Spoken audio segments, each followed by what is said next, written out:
सीटें दिल्ली की दे दो। भाई साहब मैं बता रहा हूं, हमारे आप जो मैं माफी चाहता हूं मेरे भाई पुराने पॉलिटिकल पार्टी में बहुत सारे लोग हम जुड़े हो सकते हैं, लेकिन हम जैसे अपने माँ बाप की इज्जत करते हैं किस लिए करते हैं? उन्होंने हमें पाला पोसा, हमें उन्होंने जीवन दान दिया, वो हमारा सारा लालन पालन उन्होंने किया। आज अगर केजरीवाल जी आप हमारी जनरेशन के लिए, हमारी पीढ़ियों के लिए जो कर रहे हो, निश्चित रूप से आज उस माँ बाप की तरह से आप हमारे लिए जो कर रहे हो, और निश्चित रूप से हम क्या देना चाहते हैं, अगर हमारी जनरेशन का ख्याल रखते हो ना, आप दिल्ली के साथ नहीं, 65 लाख एडवोकेट पूरे देश का है, 65 लाख एडवोकेट वो आपके साथ खड़ा, आप एक काम करके तो दिखाइए। आज की शुरुआत हुई है, निश्चित रूप से जिस तरह से जो है भाई मेरे उन्होंने गुप्ता जी ने बोला था कि आप जो है देश के भावी प्रधानमंत्री भी है, वो दिन दूर नहीं, केजरीवाल को नोटों की कमी नहीं थी। IRS से बोरियां भर के नोट आ सकते थे, लेकिन जिसने नोटों की गठरी को टुकड़ा करके और एक समाज सेवा के लिए सच्चे दिल से जो आए हैं, निश्चित रूप से आप एक मसीहा के रूप में, और कल आपका है, आज आप यहां से लेकर के चुके हैं, दिल्ली की आवाज पूरे देश में जा रही है, और पूरे देश का 65 लाख एडवोकेट वो दिल्ली की तरफ देख रहा है कि दिल्ली क्या कर रही है। BCI ने आज ये कॉल दी है पूरे देश में, हमारी BCD है, BCD जो पेरेंटल बॉडी हमारी, आज उन्होंने इस दर्द को महसूस किया है, तो आज इसके ऊपर शुरुआत हुई है। निश्चित रूप से ये एक अच्छी पहल है, सारे के सारे मेरे BCD मेंबर्स और सारे के सारे आप लोग इसके साधुवाद के पात्र हैं। आप एक चीज कर ले, देश में आज से ही आप ऐलान कर दें, अभी तो वक्त है कि पूरे देश में जहां कहीं आपकी पार्टी को कोई कैंडिडेट न मिले, आप पूरे देश में एडवोकेट खड़े कर दें, हर जगह एडवोकेट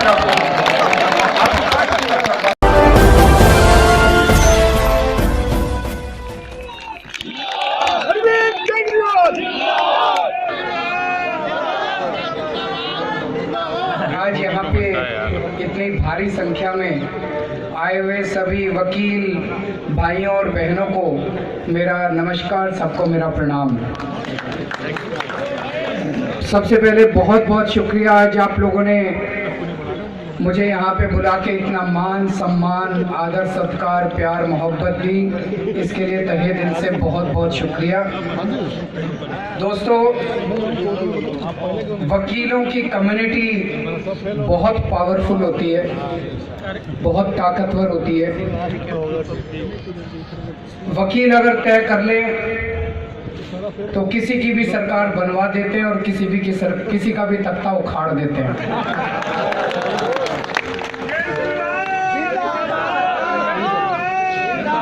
इसका मैं खुद एक्सपीरियंस कर चुका हूं।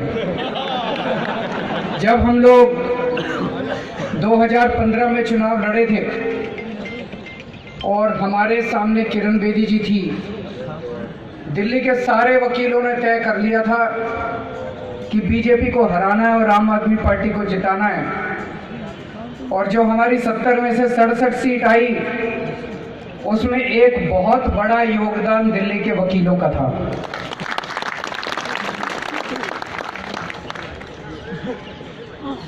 चुनाव के पहले हम लोगों ने दिल्ली के वकीलों से जो भी वादे किए थे, जैसा भी कैलाश गहलोत जी ने कहा, हम जो कहते हैं वो करते हैं। हमने जितने वादे किए थे, एक एक करके वो सारे वादे हम पूरे करते जा रहे हैं। हमारा सबसे पहला वादा था, जब वकीलों के साथ हमारी चुनाव के पहले कई मीटिंग्स हुई थी और वकीलों के साथ कई सारी सभाएं होती थी, प्रोग्राम्स होते थे, सबसे ज़्यादा दुखी उस टाइम, और मैं ये भी कहना चाहता हूँ, सबसे पहली मीटिंग हमारी वकीलों के साथ कड़कड़ धूमा में नागर साहब ने कराई थी। इसके लिए नागर साहब अभी जो कह रहे थे वहीं से शुरू हुआ था। सबसे पहले वकीलों की डिमांड थी कि जो आपके कमर्शियल बिजली के रेट आ रहे थे आपके चेंबर्स के, उससे वकील बहुत ज़्यादा दुखी थे। पिछले साल हम लोगों ने सब्सिडी देके 230 करोड़ रुपए की सब्सिडी, 230 करोड़ रुपए काफी बड़ा अमाउंट होता है, 230 करोड़ रुपए की सब्सिडी देके आपका जो कमर्शियल और डोमेस्टिक के बीच का डिफरेंस था उसको पूरा किया। लेकिन अभी फिलहाल मेरी जब कुछ वकीलों से बात हुई, वो अपने बिजली के बिल दिखा रहे थे, उससे आप लोगों को फायदा तो हुआ, लेकिन जो फिक्स चार्जेस थे जो कमर्शियल में बहुत ज्यादा हैं, उसकी वजह से वो पूरा बेनिफिट आप लोगों को नहीं मिल पाया। अभी चुनाव की वजह से अभी इसी वक्त हर साल दिल्ली का टैरिफ ऑर्डर आता है बिजली का, Delhi electricity regulatory commission tariff order निकालती है। इस बार चुनाव की वजह से ये डिले हो रहा है।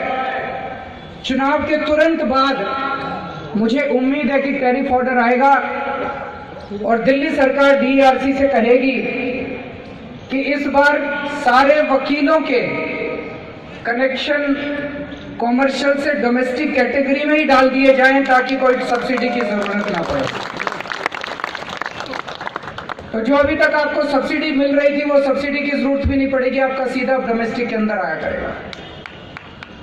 दूसरी, आप सब लोगों की डिमांड थी मेडिकल की और बाकी सोशल सिक्योरिटी की।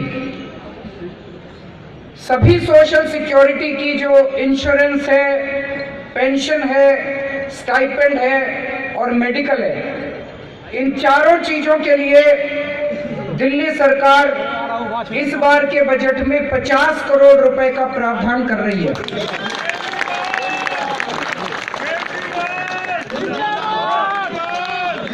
बजट अगले हफ्ते दिल्ली असेंबली में प्रस्तुत हो जाएगा और पास हो जाएगा।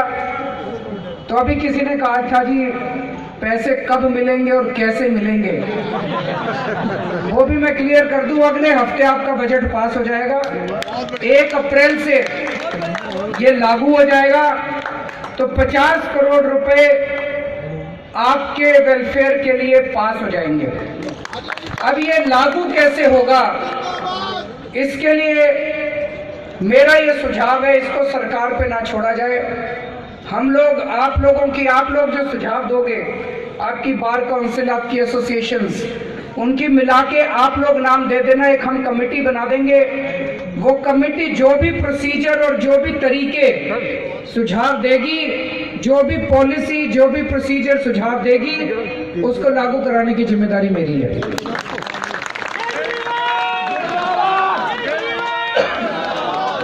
मैं आपको एक ही आश्वासन दे सकता हूं, दिल्ली में जो एडवोकेट्स का वेलफेयर का मॉडल इंप्लीमेंट किया जाएगा, ये पूरे देश नहीं पूरी दुनिया का सबसे बेहतरीन मॉडल होगा। मैं इस बात का आपको आश्वासन देता हूं।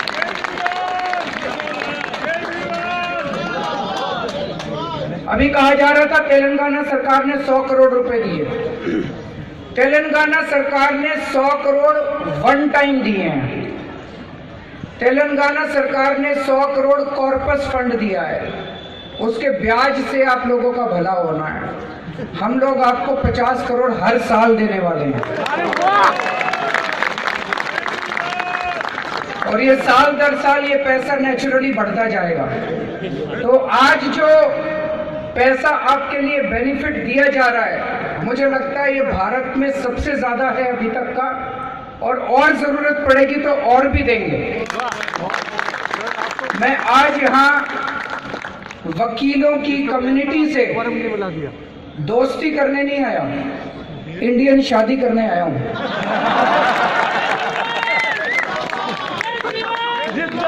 जिसमें आपस में लड़ाई झगड़े तो हो सकते हैं, तलाक की गुंजाइश नहीं है। तो आप जैसा कहेंगे वैसा हम लोग करते जाएंगे। जहां तक मेडिकल का सवाल है, एक और बात की सुझाव आया था जो बहुत अच्छा है। आपको इन पैसों से जो मेडिकल की सुविधा मिलेगी, उसके साथ साथ अगर हमें स्पेस दे दी जाएगी तो हम सभी कोर्ट्स में, district court, high court, supreme court, हर कोर्ट में हम मोहल्ला क्लिनिक खोल देंगे, ताकि मोहल्ला क्लिनिक में सारी दवाइयाँ मुफ्त होती हैं, सारा इलाज मुफ्त होता है, सारे टेस्ट मुफ्त होते हैं। और मोहल्ला क्लिनिक में फैसिलिटी है कि अगर आपका टेस्ट वहाँ नहीं हो सकता है, MRI है, CT स्कैन है, आप वहाँ से लिखवा लो, आपके सारे दिल्ली के प्राइवेट अस्पतालों में उसके बाद मुफ्त होते हैं वो टेस्ट सारे के सारे।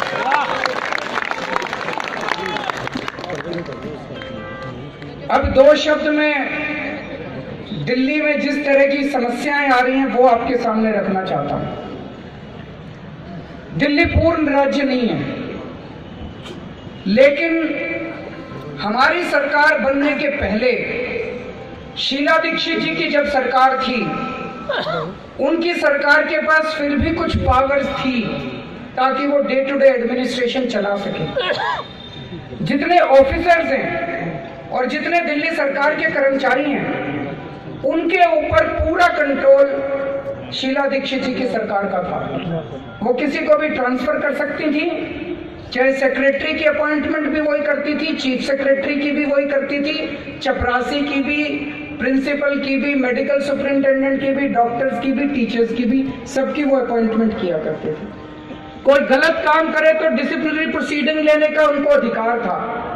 कोई भ्रष्टाचार करे तो एंटी करप्शन एजेंसी थी, उनको गिरफ्तार करने के लिए जेल में डालने के।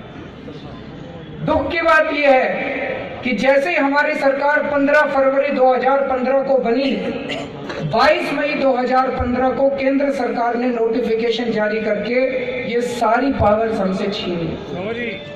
हमारे आज मैं बड़े दुख के साथ कह रहा हूं, दिल्ली के मुख्यमंत्री के पास दिल्ली की सरकार के एक चपरासी की ट्रांसफर करने की भी पावर नहीं है। और ये मैं एग्जैजरेट नहीं कर रहा। मेरे ऑफिस के अंदर जो चपरासी मेरे को चाय पिलाता है, कल को अगर वो ये कहते जी मैं नहीं पिलाता चाय, मैं उसको कुछ नहीं कर सकता, उसकी ट्रांसफर नहीं कर सकता, उसको सस्पेंड नहीं कर सकता, उसको कुछ नहीं कर सकता। ऐसे सरकार कैसे चलेगी? और ये पूरा का पूरा पॉलिटिकल मामला है, क्योंकि अब सरकार चलाने की जिम्मेदारी मेरी है, जवाबदेही आप लोगों के प्रति मेरी है, लेकिन ट्रांसफर पोस्टिंग हमारी विपक्षी पार्टी के पास है।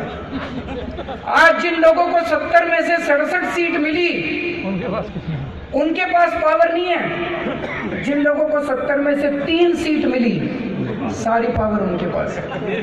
ये तो जनतंत्र नहीं है, ये तो कॉन्स्टिट्यूशन नहीं है। आज अगर मनीष सिसोदिया जी स्कूल बनाते हैं, अच्छे अच्छे स्कूल बनाते हैं, शिक्षा में क्रांतिकारी काम करते हैं, पूरी दुनिया में उनका नाम हो रहा है, तो केंद्र सरकार और एलजी साहब एजुकेशन सेक्रेटरी को चेंज करके सबसे निकम्मे आदमी को एजुकेशन सेक्रेटरी बना देते हैं ताकि वो काम ना कर पाए। इस तरह से कैसे काम चलेगा? आप खुद सोच सकते हो। 4 साल में हम ये भुगत रहे हैं, पिछले 4 साल से किसी तरह से लड़ के हर कदम के ऊपर लड़ के हम लोगों ने काम कराए हैं। लेकिन ऐसे तो दिल्ली नहीं चल सकती ना, ऐसे तो सरकार नहीं चल सकती। एक बार पिछले साल आप लोगों ने देखा होगा, एलजी हाउस के अंदर घुस के मुख्यमंत्री, deputy chief minister Gopal Rai ji, health minister, 4 मंत्री 10 दिन तक बैठे रहे। एलजी साहब ने मिलने से मना कर दिया। 7 दिनों तक डिप्टी चीफ मिनिस्टर और हेल्थ मिनिस्टर ने अनशन करा, उन्होंने मिलने से मना कर दिया। ये कैसा जनतंत्र है? हमें फाइलें साइन कराने के लिए अगर भूख हड़ताल करनी पड़ेगी, ऐसे दिल्ली कैसे चलेगी? ये तो हम पागल हैं कि रोज हम लड़ते हैं इनसे, रोज लड़ते हैं, काम करा लेते हैं। आपका भी ये जो स्कीम है, इसमें ये टांग अड़ाएंगे, लेकिन मेरे ऊपर छोड़ दो, मैं करा लूंगा इनसे। लेकिन ऐसे अब समय आ गया है, हमें उम्मीद थी कि सुप्रीम कोर्ट से न्याय मिलेगा, लेकिन अभी सुप्रीम कोर्ट का पिछले हफ्ते जजमेंट आ गया। मैं सुप्रीम कोर्ट को दोष नहीं देता, क्योंकि वो तो कॉन्स्टिट्यूशन को इंटरप्रेट कर सकते हैं। पिछले हफ्ते सुप्रीम कोर्ट ने कहा भाई केंद्र सरकार के पास पावर है, वो अगर चाहे तो आपकी पावर छीन सकती है। अब तो पूर्ण राज्य चाहिए। दिल्ली के लोगों को पूर्ण राज्य 70 साल में क्यों नहीं मिला? हमारे में क्या कमी है? हम टैक्स नहीं देते, हम देशभक्त नहीं है, हम देश की सेवा नहीं करते, हम देश की जीडीपी में कंट्रीब्यूट नहीं करते। क्या कमी है दिल्ली के लोगों में? आज सबसे ज्यादा सेकंड नंबर पे इनकम टैक्स, अगर बॉम्बे नंबर 1 पे है तो नंबर 2 नंबर पे दिल्ली है इनकम टैक्स में कलेक्शन के अंदर। तो फिर हमारे में क्या कमी है? हमको पूर्ण राज्य का दर्जा क्यों नहीं मिलता? अगर आज हमें दिल्ली के अंदर पूर्ण राज्य का दर्जा मिल जाए, खोसला साहब कह रहे थे कि सारे वकीलों के घर बनवा देना, आप हमको पूर्ण राज्य का दर्जा बनवा दे दो जी, 1 महीने के अंदर कंस्ट्रक्शन चालू करा दूंगा 1 लाख वकीलों के।